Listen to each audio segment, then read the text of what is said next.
Mga kakosa, nakagawa tayo ngayon ng Japanese one. Ito yon, Japanese one. Ito yung pan-detect ng gold. Yan. Itong nandito, ito yung, ang karga nito, mga matataas ang minerals, bato na galing sa dig site. Loaded dito ng anti-decoy mga kakosa. With mercury. Pero kulang siya ng mercury. So, kaya nilalagyan ng pang anti-decoy para hindi niya ma-detect yung mga bato na matataas ang minerals. Ito yun. Kasi pagka wala kang anti-decoy, yung mga bato na matataas ang minerals, madidetect niya, gagana siya. Pero dahil loaded siya ng anti-decoy, hindi na to gagana. Ayan mga kakosa. Hindi na siya naikot. Oh, naka-steady na siya. Hindi na naikot yan. Kasi, meron na siyang anti-decoy. So ngayon, susubukan natin sa gold. Ito. Yan, gold. Lagay natin dyan. Titingnan natin kung gagana siya sa gold.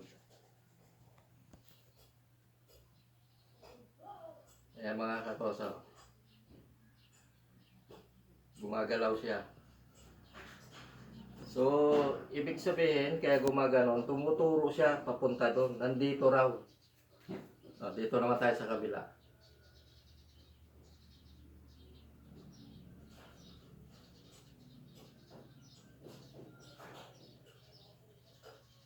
Ayan mga kakosa. Kailangan pipigilan mo, hindi ka gagalaw. Kusa siyang gagalaw.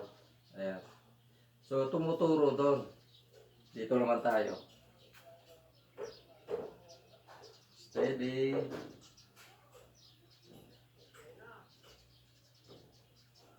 Ayan. Tumuturo rin mga kakosa. Sabi niya, punta ka doon. O, dito naman tayo, sobrahan natin.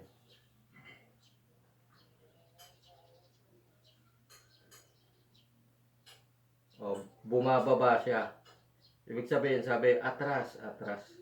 Ngayon, kung matututukan natin tong gold na to, iba naman ang ano niya, ang galaw niya. Iikot siya. Pag tinutukan natin yan.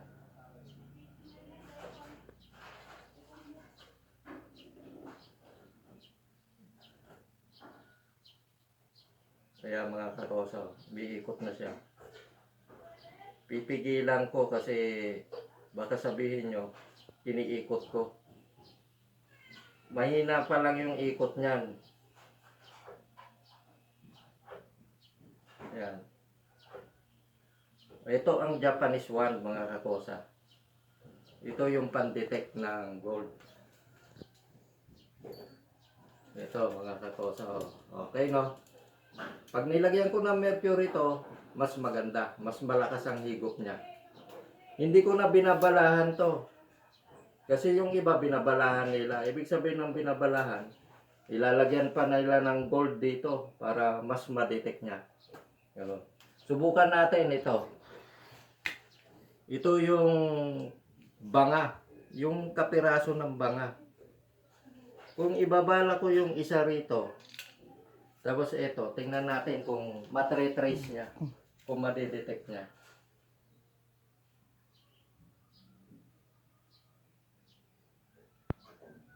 Ayan mga kakosa.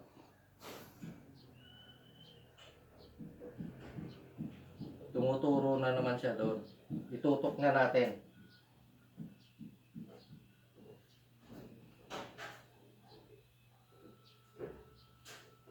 Oh, yan mga kakosa. Ibig sabihin may banga raw dito. May kapiraso ng banga.